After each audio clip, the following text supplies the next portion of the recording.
It began, as many modern mysteries do, in the strange and anonymous corners of the internet.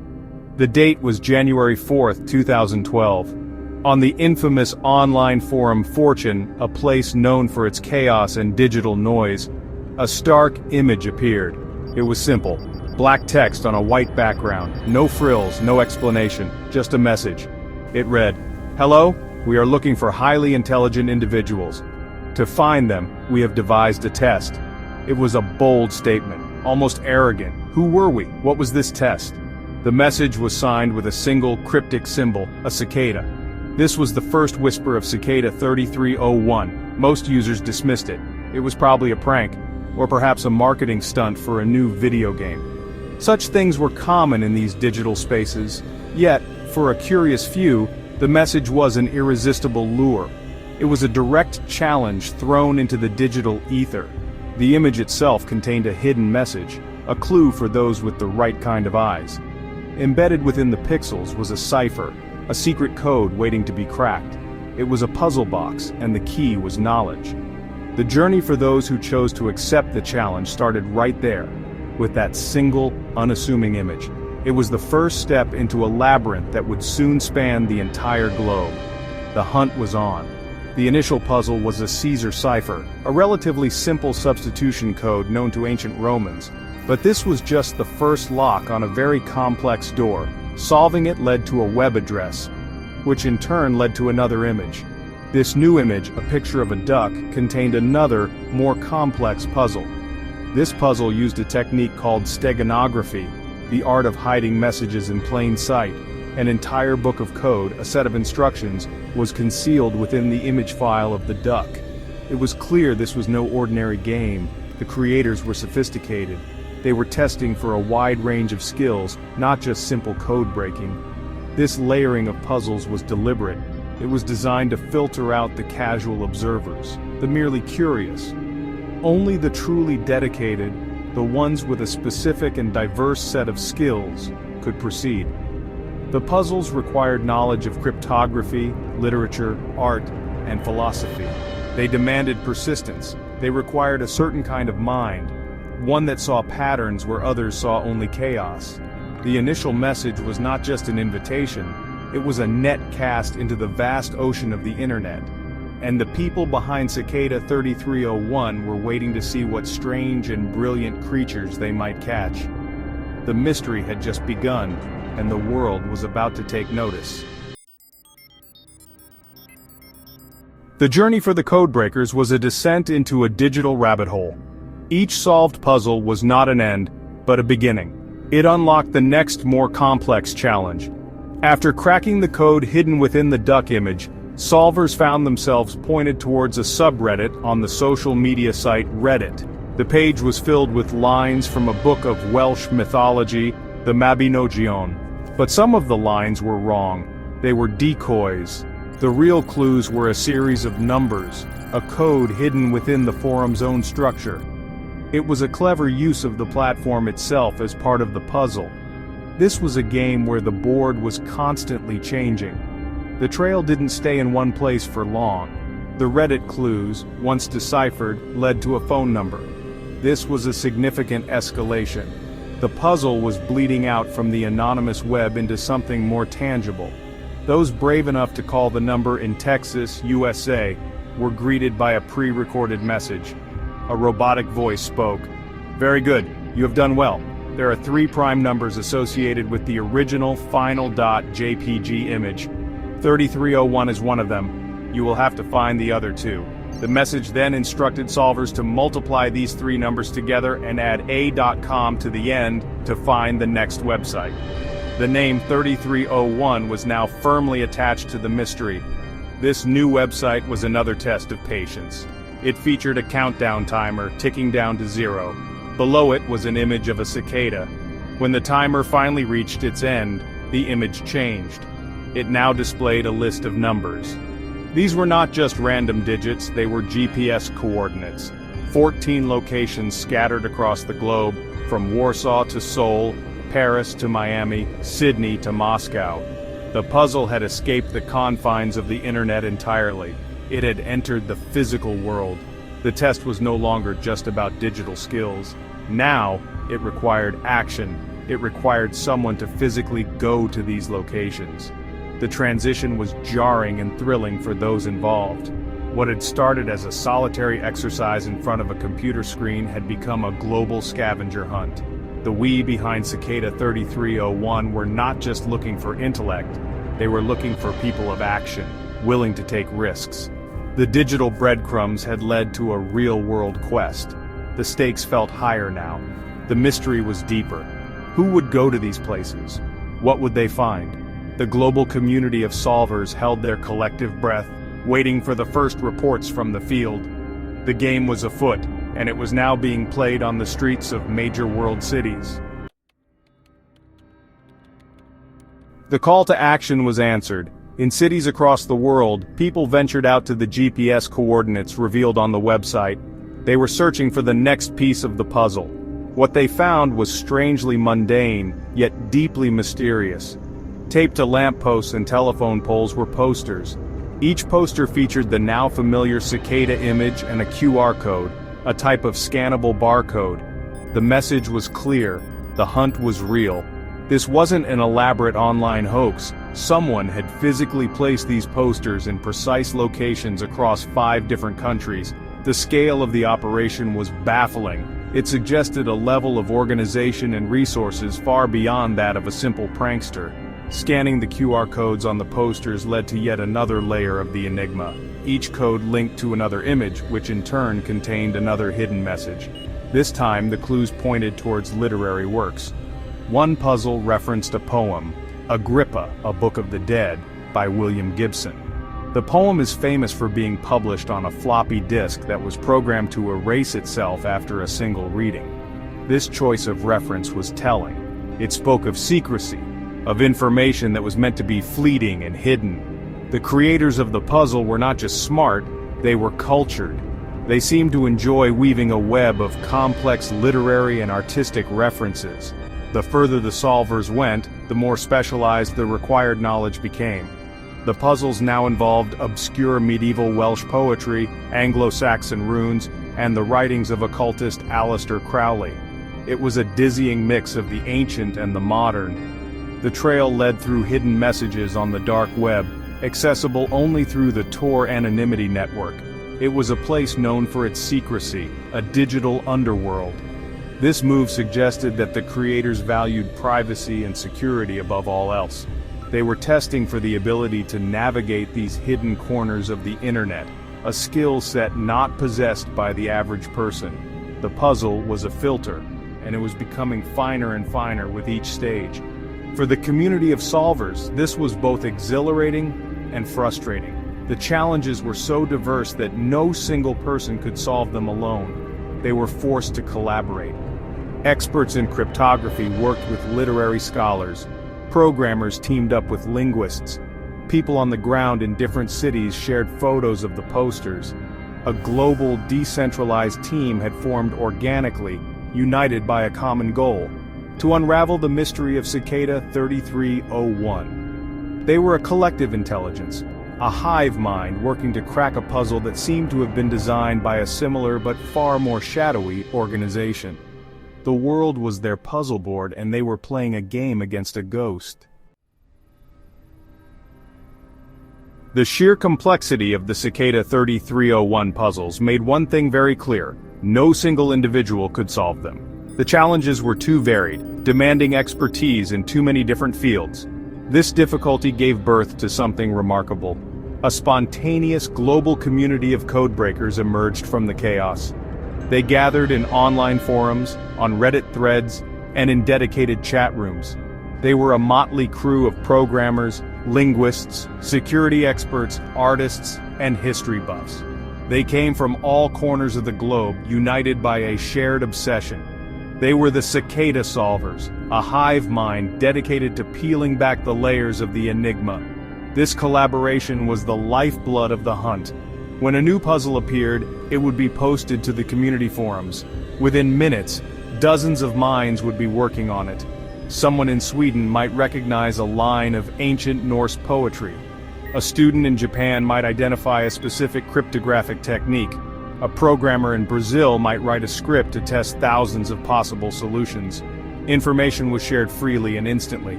Successes were celebrated as a group, and dead ends were analyzed together. It was a beautiful, chaotic dance of collective problem-solving, all happening in real time across time zones and languages. The community wasn't just online.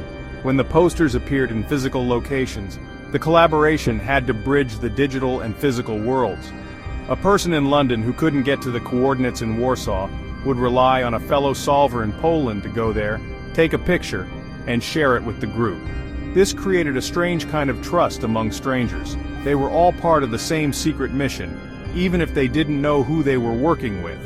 The community became a decentralized intelligence agency, with agents on the ground and analysts working remotely. Their only payment was the thrill of the chase and the satisfaction of cracking the next code. However, this collaborative spirit also created tension. As the solvers got closer to the end of the trail, the competition grew fierce. Some individuals and small groups began to work in secret, hoping to be the first to reach the final solution and claim the ultimate prize, whatever that might be. This secrecy created fractures within the community. Hoaxes and false leads were deliberately planted to throw rival solvers off the scent. The open, collaborative environment was tainted by paranoia. Who could you trust? Was the person helping you in a chat room also secretly racing against you? The hunt for Cicada 3301 had turned its own solvers against each other. Just as the trail from the 2012 puzzle went cold, the mystery was reignited. On January 4, 2013, exactly 1 year after the first message, a new one appeared. It was posted from the same 4chan board, using the same stark black-on-white format. The message was simple. Hello again. Our search for intelligent individuals now continues. And there it was again, the iconic Cicada logo. The game was back on. For the community of solvers, it was a confirmation. Cicada 3301 was not a one-time event. It was a recurring phenomenon, an annual test. The excitement and obsession that had faded over the months came rushing back with renewed intensity. The 2013 puzzle started in a similar fashion to the first, an image containing a hidden message, a cipher that led to a book code. This time the key was hidden within a book by the occultist Aleister Crowley, the Book of the Law. The choice of source material was provocative, adding to the mystique and the dark undertones of the puzzle.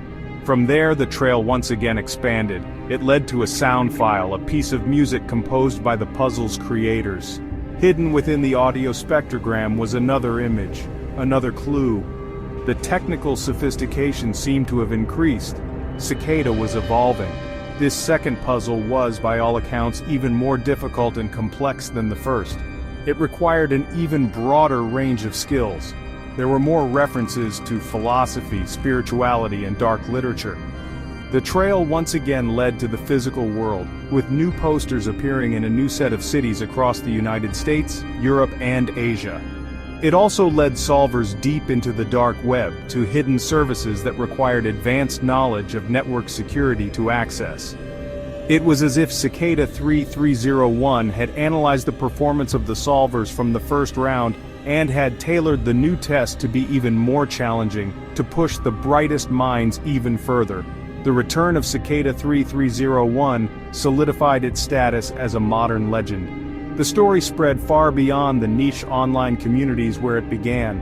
Mainstream news outlets began to report on the strange global scavenger hunt. The mystery was no longer a secret shared by a few thousand enthusiasts. It was a global phenomenon. Who was behind this elaborate, expensive, and time-consuming game? The question hung heavier than ever before. With the second puzzle, it became clear that this was a serious long-term project. It was not a game, it was a recruitment process, but for what and for whom, nobody knew. With 2 puzzles completed and a third launched in 2014, the central question remained unanswered. Who is Cicada 3301? The identity of the group was the ultimate puzzle, and honestly, the internet was just awash with theories. Each theory was, in a way, a reflection of our collective hopes and fears about the hidden powers that shape our world. The puzzles themselves offered few clues. The creators were masters of anonymity. They left no digital fingerprints, no personal traces. All that was known was that they were intelligent, organized, well-funded, and had a global reach. This level of sophistication led people to speculate wildly about their true nature and motives. One of the most popular and enduring theories was that Cicada 3301 was a recruitment tool for a government intelligence agency. Maybe it was the CIA in America, or MI6 in Britain, or even China's Ministry of State Security. These organizations are always searching for the world's best codebreakers and security analysts. A public competition like the Cicada puzzles would be a clever, unconventional way to identify raw talent. It would attract individuals who were not just skilled, but also highly motivated and capable of thinking outside the box. The puzzles tested precisely the skills needed for modern espionage, cryptography, data analysis, and the ability to operate in secrecy. Another compelling set of theories pointed towards the world of corporate security and cyber warfare.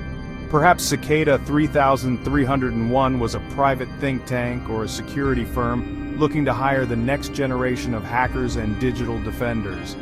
In a world where data is the new oil, companies and even nations are desperate to recruit people who can protect their secrets and exploit the weaknesses of their rivals. The puzzles could be a vetting process, designed to find individuals who could work on cutting-edge and possibly morally ambiguous technological projects. The emphasis on privacy and the dark web seemed to support this idea. A third, more unsettling possibility was that Cicada 3301 was a secret society or a cult. The puzzles were filled with references to esoteric philosophy, occultism, and works of literature that explored themes of enlightenment and secret knowledge. Maybe the group was a modern-day mystery school, searching for initiates to join their ranks. Or perhaps it was something more sinister, a cyber mercenary group or a political organization with a hidden agenda. The lack of any clear motive made these darker theories all the more plausible. Without any answers, the mystery of Cicada's identity became a blank canvas onto which anyone could project their own version of the truth. The theory that Cicada 3301 was a recruitment tool for a spy agency like the CIA or NSA has always been one of the most compelling. It just makes a certain kind of sense. Government intelligence agencies are in a constant high-stakes war for talent. They need to find people with very specific, very rare skills. The problem is that the kind of person who is an expert in cryptography, steganography, and navigating the dark web is not typically the kind of person who responds to a job advert on a government website. They are often anti-authoritarian, deeply private, and suspicious of official channels. So, how do you find them? You create a game. You design a challenge that is so interesting, so intellectually stimulating, that it attracts exactly the minds you are looking for. You don't mention the government. You don't mention a job. You wrap it in a cloak of mystery and esotericism. You make it feel like an underground movement, a secret quest for knowledge. The Cicada puzzles did exactly this. They tested for technical skill, but they also tested for persistence, creativity, and a willingness to operate outside of normal boundaries. These are all qualities that would be highly valued in an intelligence officer or a cyber warfare specialist. Consider the logistics of the operation. Placing physical posters in over a dozen cities across multiple continents requires a coordinated network of people on the ground. It requires planning and resources. This is not something a lone individual could easily accomplish. It suggests an organization with a global footprint. Furthermore, the puzzles were released on a precise schedule, year after year. This points to a long-term, well-funded project, not a fleeting hobby. These are all characteristics that align with the capabilities of a major state-level intelligence agency. It feels like a spy game because it might just be one. However, there are also arguments against this theory. Most government recruitment efforts, even the unconventional ones, eventually lead to a formal application process. They have to. There are background checks, security clearances, and legal procedures to follow. With Cicada 3301, there was nothing. The winners simply disappeared. There were no public announcements, no job offers that we know of. This complete and total silence is what makes the spy agency theory both so tantalizing and so difficult to prove. If they were recruiting spies, they were doing it with a level of secrecy that is almost unheard of even for them. The hunt for talent may have been real, but its purpose remains locked away. While the spy agency theory is pragmatic, there is another, more unsettling line of thinking. This theory focuses on the strange and persistent themes that run through all the Cicada puzzles. The references were not just to science and technology, they were steeped in spirituality, philosophy, and the occult. The puzzles used quotes from the writings of Aleister Crowley, a controversial English occultist. They referenced Kabbalistic texts, Buddhist teachings, and the esoteric philosophy of Gurdjieff. This was not the typical reading list for a government computer programmer. It suggested a different, more spiritual or philosophical purpose. This led many to believe that Cicada 3301 was not a government agency, but a modern secret society. Perhaps it was a mystery school in the ancient tradition, a group dedicated to finding individuals worthy of receiving some hidden knowledge or enlightenment. The puzzles in this view were not just a test of intelligence, but a spiritual filter. They were designed to find people who were not only smart but also open to unconventional ideas and alternative ways of thinking. The goal was not to hire them for a job, but to invite them into a hidden order, a brotherhood or sisterhood of thinkers and philosophers. The group's self-proclaimed mission adds weight to this theory. In a rare communication, a supposed member of Cicada 3301 claimed that the group was not a sinister organization. Instead, they described themselves as a think tank dedicated to liberty, privacy, and security.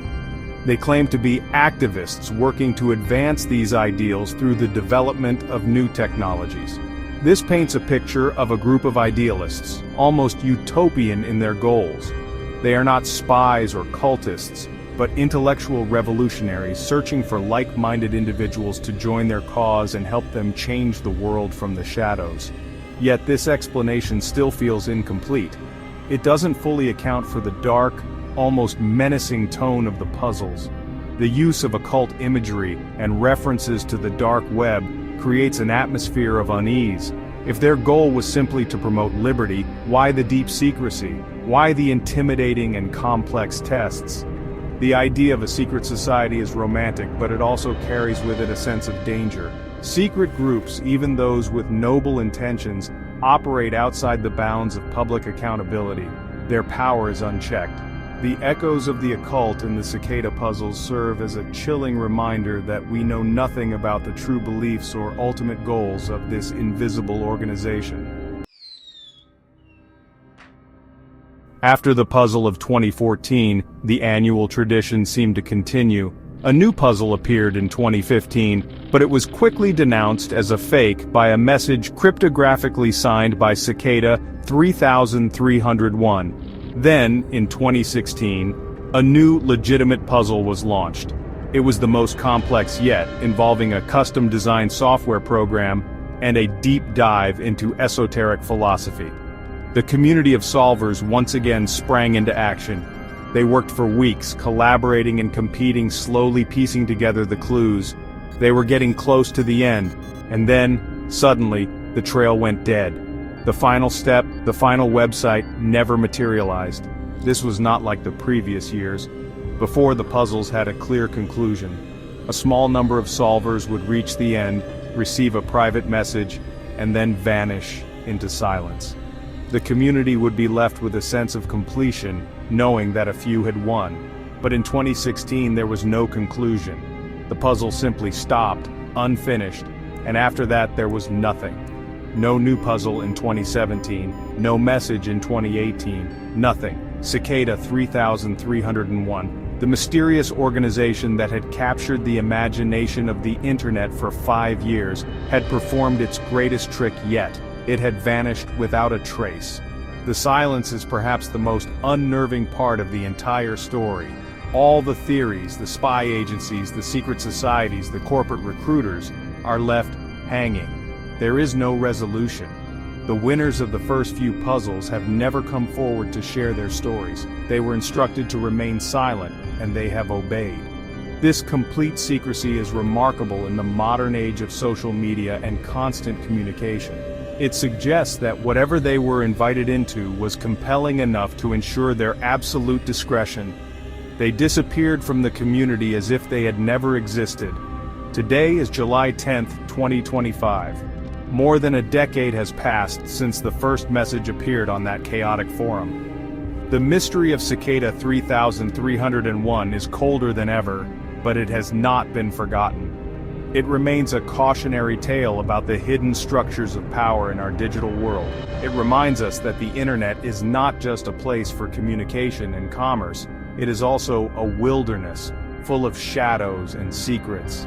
Somewhere out there, the group known as Cicada 3301 may still exist. Perhaps they found the intelligent individuals they were looking for, or perhaps they simply moved on, their purpose fulfilled. We may never know. The cicadas have fallen silent, leaving only questions in their wake.